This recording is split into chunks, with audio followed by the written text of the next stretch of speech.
Hello, and thank you very much for clicking on this video, because you'll have gathered by the title that it's not going to be about watches. It's going to be about prostate cancer and my health update. So 1 year ago I was diagnosed with prostate cancer. The day this video is going out was actually the day of my radical prostatectomy operation, which meant removing my prostate. So in 12 months, a lot has happened, including probably about 15,000 subscribers. And so this video is to update my long-term subscribers and also to spread some awareness to the new guys. I feel this is now a bit of a duty for me to do, given, well, my lucky escape possibly from cancer. So before I get into it, I'm going to hit you with some quite stark statistics. These are UK based statistics. So in the UK, at least 52,000 men a year are diagnosed with prostate cancer. That works out to around about 145, something like that, a day. Almost half of those numbers are of late diagnosis, that is stage 3 and stage 4, which basically means you may not be looking at curative treatment, you're looking for long-term treatment, or actually terminally. So that's sad in itself. So 12,000 men in the UK on average will die a year of prostate cancer. That is 1 every 45 minutes. There are 500,000 men in the UK who are living with or after prostate cancer, and I am one of those people. So why am I shouting about it? Well, this is the most common cancer in men, and we don't screen for it. It's very tricky to screen for, in actual fact, and I have to spread the word. A bit about my story, really, for you guys who haven't heard about it originally, I suppose. 2022, beginning of 2022, I heard a campaign on the radio at work that was saying if you are 50 years or above, you should go for what's called a PSA blood test. PSA means prostate specific antigen. And they explained basically the statistics that I just given you, and that stuck in my mind, sort of resonated with me. I was turning 50 last year, and I thought, well, turning 50, now it's time to really start thinking about my long-term health, staying fit and healthy for my family. I've got a young daughter, she's only 10 years old, and I want to stick around for as long as possible. So months went past, I started getting some pains where I had a hernia, and that took me to the doctor because I thought it's hernia pain.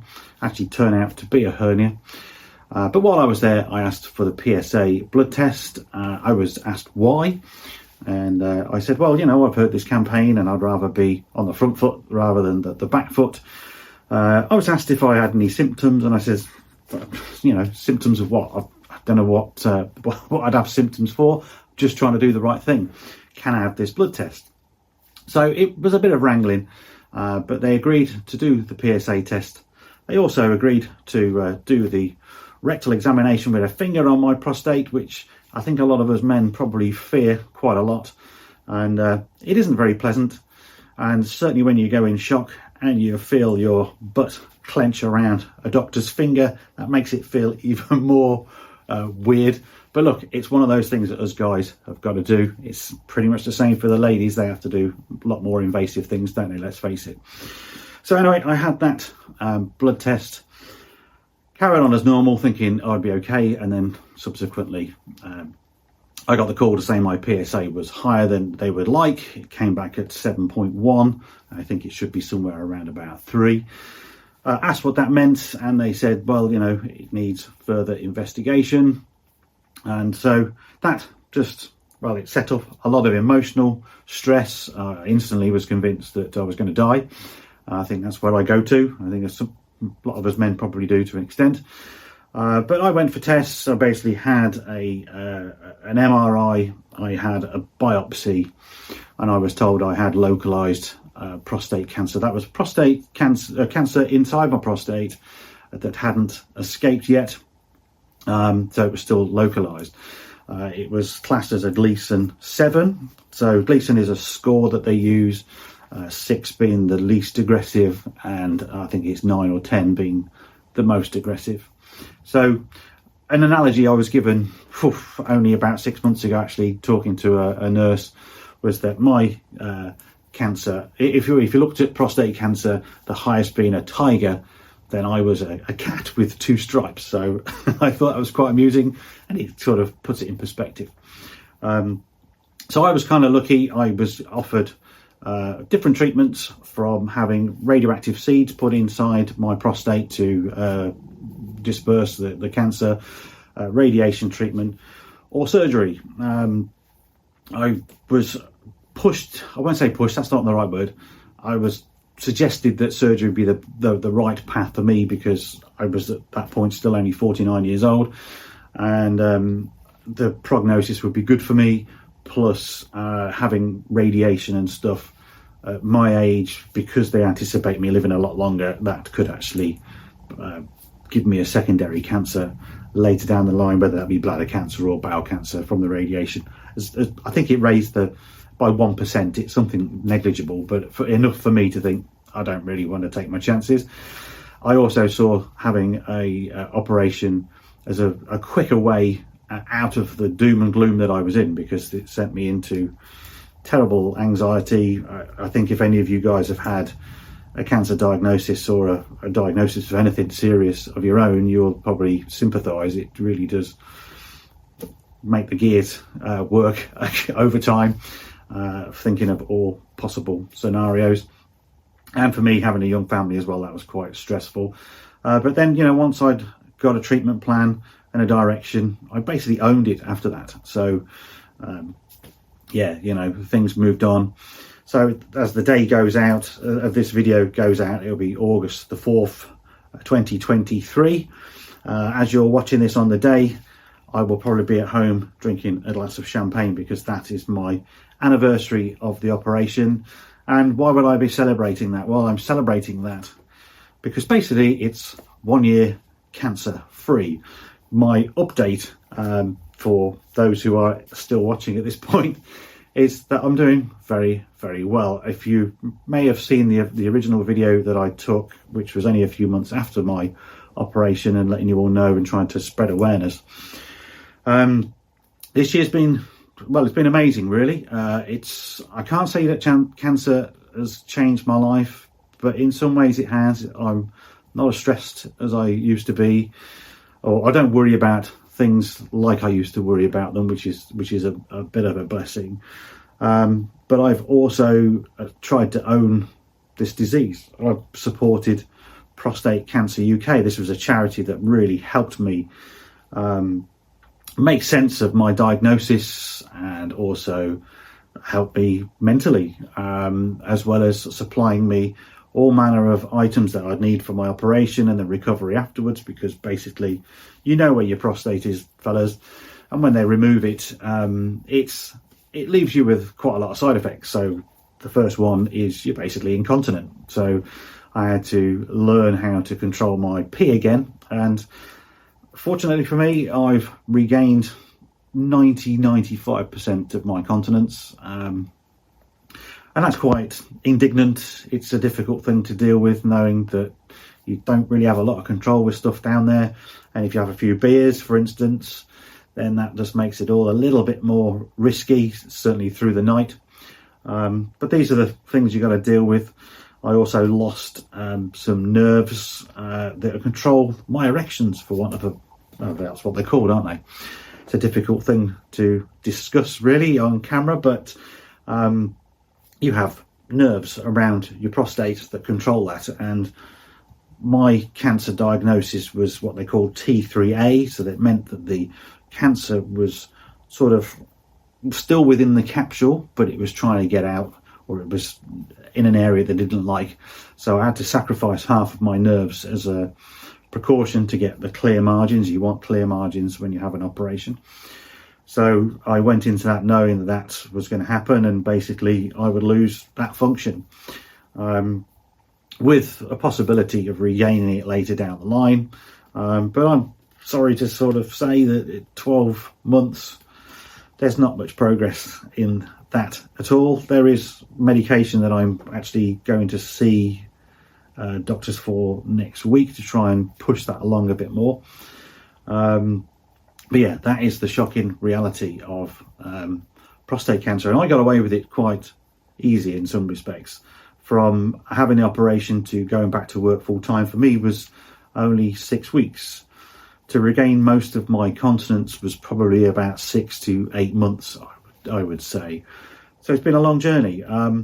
But I've done amazing things. Obviously, I've got back to work, carried on with life as normal. I've been at the bench here trying to make lots of videos for you guys. And I've done a fair bit for Prostate Cancer UK as well. So I did a fun run at Christmas. I asked for you guys to sponsor me. I was dressed as Santa Claus. I can't even run for a bus. But I decided to run 5K in the winter, in the snow, with my family.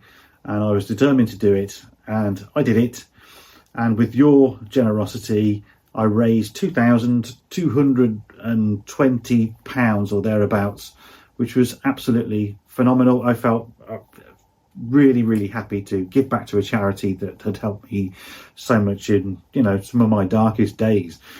That then went on to doing an after dinner speech to a room of 50 or 60 people, and I told them all about my story, and that I think had a good effect. It made me feel good as well. Again, just trying to spread as much awareness as possible, because there's loads of guys out there who don't know anything about prostate cancer. They don't realise it's the most common cancer in men, and there's no symptoms, all of this.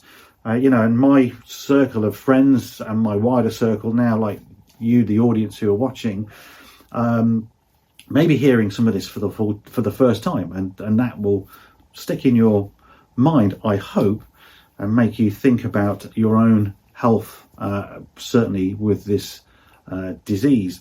So it is like a ripple in a pond for me. I did this after dinner speech. I have then been invited onto local radio, where I've been now on twice, talking about my experience, which has been brilliant. Then something out of the blue also happened, which has nothing to do with prostate cancer at all, but I'm not allowed to talk about it, which is quite funny. But what I can say is that I will be on television at some point in time, and it's watch related. I don't know when that will be yet, but it'll be on the UK TV, of course, maybe possibly around Christmas time. I am unsure, and I've signed an NDA, so I can't tell you any more than that, but perhaps I will nearer the time when I know I'm allowed to. So stay tuned for that, because I think you're going to find that very, very interesting. So yes, like I say, lots of things have happened. I've now booked a holiday as well, finally, so I can take my family away and enjoy some proper time, because we certainly need it. So yeah, I'm doing well. I've had 3 PSA tests since my operation. This is all they can do. Once you've had a radical prostatectomy, you're under scrutiny now, really, for the rest of my life. It'll decrease as the year goes by. But right now I should be having a blood test every 3 months and a consultation every 3 months, just to check in, see how things are going, see how everything's working downstairs, and obviously to check that there's no rise in PSA. At the moment I have 0 PSA, and any spike in that would at this stage be potentially cancerous prostate cells multiplying basically inside me. And that's a horrible thought to have, that that you're just kicking a can down the road every 3 months. You've got to go and have this test, and it does take you back to those dark places.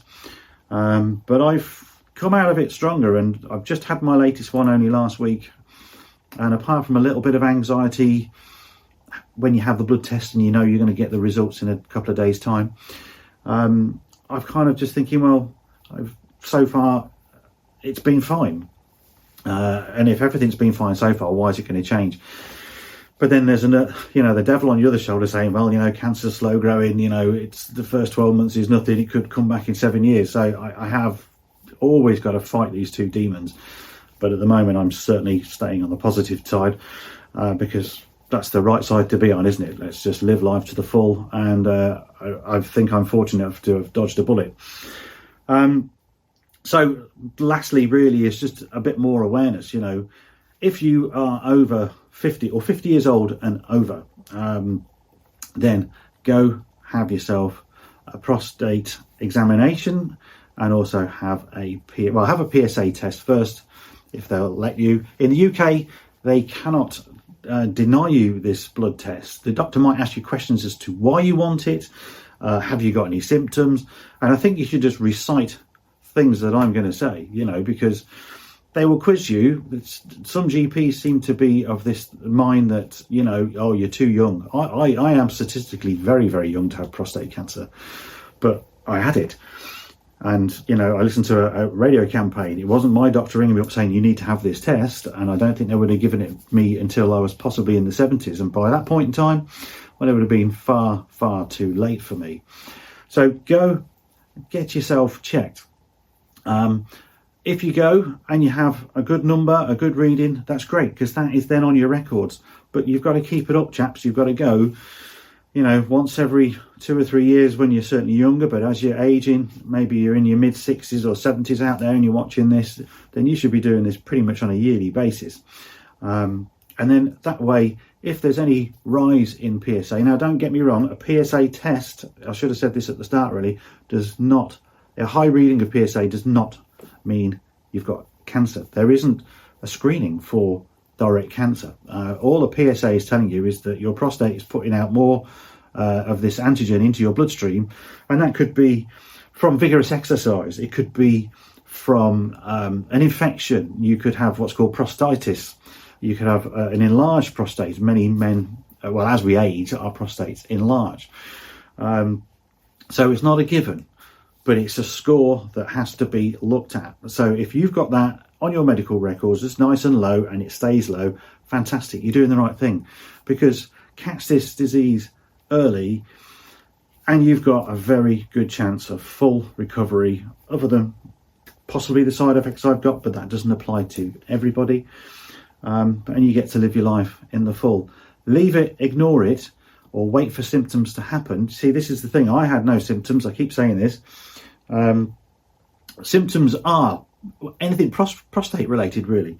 So it could be some blood in your semen. It could be, more often than not, you go into the toilet a lot more than you used to, certainly through the night.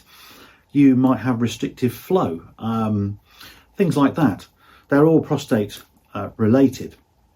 And sad to say, and this is my personal opinion from forums I've been in and experience I've gained over the last year, is that symptoms come when the disease is a lot more advanced. So once it relieves the prostate, it can surround or stay in the prostate bed, if you like, the area, but it can then also get into your lymph nodes.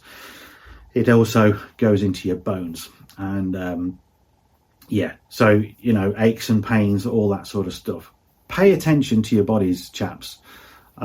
Get PSA tests done regular. I think really you should be having tests, blood tests, regular blood tests for all manner of things every year, if you're fortunate enough to be able to do that. That's my main advice. I'm certainly going to be of that manner now. I think I've dodged a bullet, and it's left a profound scar on me to convey this message. I'll be back here again in 12 months' time doing the same. I might be back at Christmas with my begging cap out again, trying to raise some more funds for these guys. So yeah, that's where we're at. I'm in a very good place. I'm very happy. I've got a great family. I've got all you guys. I've got the watch community that I love so much. I've got two great passions. So thank you for subscribing. Thank you for watching this video. I've even got a prostate cancer watch on. This is a rotary watch. Rotary used to be an old British manufacturer, I think. Very popular over here, and they've teamed up with PC UK to make a special edition watch, and they kindly heard of my story and they sent me this watch. Can you believe that? Now this is the 1 in 4, and you might think, what's 1 in 4? This is another shocking statistic that I should have said at the start. I missed it. So if you are of black origin, it's 1 in 4 men will have prostate cancer. 1 in 8 for us white guys. They don't know why that is. There's no reason that they can find, but statistically it's 1 in 4. So, you know, no one else is going to take charge of your health. You've got to do it yourself. Look at your family, look at your loved ones, and if you want to do the right thing by them, then make sure you're looking after your prostate. It's vital, and some of you might thank me if you get an early diagnosis from listening to people like myself. I don't wish this on anybody, don't get me wrong, but by conveying a message in this manner, and just one of you listening and one of you going having a test, if it comes back great, that is brilliant. And I know a lot of you did last time, and you all let me know, and honestly it makes me feel so good to know that you've listened and you've acted on it. But if I catch one of you with an early diagnosis with no symptoms, then potentially you've saved your own life from acting on what I did. And I'm only passing on the message that I heard, you know, at work, on the radio. So yes, it's word of mouth is the best way to spread this message. So, you know, tell your friends, tell your family, and do right by everybody. And that's it. I could keep on going, but I dare not. I think I've wasted a lot of your, well, not wasted a lot of time. I hope I haven't wasted a lot of your time. Just need to get this message out there. As for watches, well, I've had all my kit out tonight. I am filming a really interesting watch, Japanese watch. I'm not going to give it away. It's not a Seiko, that's what I will say. And it's got an absolutely crazy bonkers movement that seems to be backwards in lots of ways. I thought this video was going to be quite easy. I've taken the watch apart. The raw footage of just taking the watch apart was 1 hour long. So I've got to somehow edit all that down, but yet keep all the juicy stuff in it to at least 20 minutes. So I've got a chance of the rebuild, because the rebuild is going to be epic as well. Because as we all know who do this, taking a watch apart is one thing, but putting it back together is a whole new experience at all. And this has got 6 tiny, really strong springs that are loaded on parts like I've never seen before. So yeah, it's going to be entertaining, so stay tuned for that. Thank you very much for watching. I will be back obviously with watch content in the next video, so stay tuned for that. Subscribe, leave your comments below if you've got comments, if you've got questions on prostate cancer. If you want to talk to me privately, there's an email address in the description. I am more than happy to convey my story to anybody who wants to listen, or if anybody out there who's watching this who's not into watches but they've just tuned in. You know, if you are in the middle of this diagnosis and you want to hear from the words, the horse's mouth, so to speak, then I'm more than happy. Always reach out to me. I will talk to anybody about prostate cancer and how I've dealt with it and my experience, and you could learn from that what your experience might curtail in the end. So yes, okay, I'm going now. Thanks very much. Please like. The more likes actually the better, because it will convey the video out to a much wider audience. So thank you. Stay healthy, and remember, look after your health. Bye for now.